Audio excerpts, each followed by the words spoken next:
Back when I was a believer, I used to think that if it was hard, it's because Satan was working against me. That really worked to motivate me. I know people will be like, you're not autistic. I just fit so much of the criteria. I'm consistently inconsistent. So you can count on that. I guess I'm just going to share all my insecurities at a time so that maybe you'll be less disappointed. Maybe even be surprised at how good this ends up being. Maybe, possibly. I procrastinate anything that's scary. Like today, before this, my husband was just asking me a few minutes ago, like, what are you doing now? Like, oh, I am changing the kitty litter, which has needed to be changed for like 2 weeks. It's embarrassing to say, but that's how nervous and how insecure I feel trying to create, sticking on one subject and having it all come together and be cohesive and coherent and somewhat helpful. I'm socially weird. I don't like to follow the norms. I miss all the social cues and then I try to excuse it with like, well, I don't have to do it just because everybody wants me to. Like so many things that for a while I just thought it was my upbringing, and now I'm realizing, no, I have siblings that are very well mannered and work in this world, and we grew up in the same house. I think it's just definitely my personality. It's a thing. And because I'm ADHD, Lord bless. It's about time. It's about time for me to get back to recording something. So I've decided to switch over to the Tuber. It's a good place for longer form conversations. I think I'm ready to have those. I don't feel super confident in this, but in that, what is that scripture? Okay, I'm always going to refer back to Mormonism. It doesn't mean you had to be a Mormon. It doesn't mean you had to be religious or that you're non-religious. It just means it's the culture I came from. And even though I'm no longer a believer, it's the language, it's the community, it's the people I know. And so when I say we, I'm just talking about the first 44 years of my life, all the years that made so much of who I am, me. With my kind of personality, a little bit kind of defiant or you can't make me, that really worked to motivate me. So I've even thought like, oh, let's just go back to that belief and then I can just fight through it. It's kind of what I'm doing.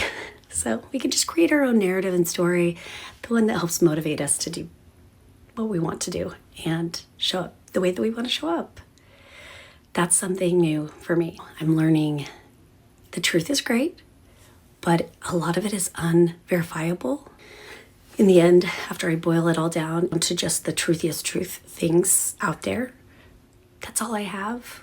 And it's lacking in any beauty and awe and wonder and magic and whimsy. And I want to have that in my life. And that's kind of it. Thank you for watching, for listening, for subscribing, commenting, engaging with other people's comments. All those things help the algorithm to push out my creation. I feel like I have something to offer and I feel that it can be useful and helpful for others. And so there's that behind it, but I also do it because right this second I don't enjoy it, but when it's done and it's finished and it's out, I'm never disappointed or sad that I did it. I think they just call it an autodidact, somebody that just kind of is self-taught, self-trained, self-guided. It has a lot of information, but I haven't gone through any specific system to gain my information. It's just been my own gleaning. Everybody is just stumbling on to this channel. A little backstory, and I'm going to keep it concise, under 1 minute. I was raised LDS. I was adopted at about 1 week. I'm an INFJ on the Enneagram.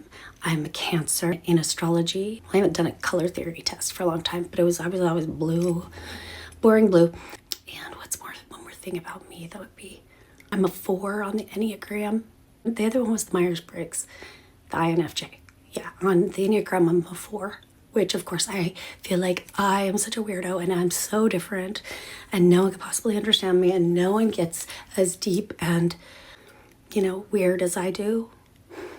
They say that guys, like, they think in different boxes and they're like, I'm going to talk about this right here. Now I'm going to talk about this.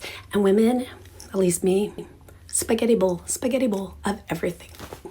know anything about any of those things, that'll tell you something about me. So I'm deconstructed from religion, but now I'm finding that it's important to add new elements to my life to make it purposeful and enjoyable and beautiful. So here I am. I also still am making sense of religion in general because I don't know what the actual heck I'm doing. But I know it's possible to figure it out because I figured out the TikTok thing, not that well, but well enough to engage. So I'm just trying to do that here.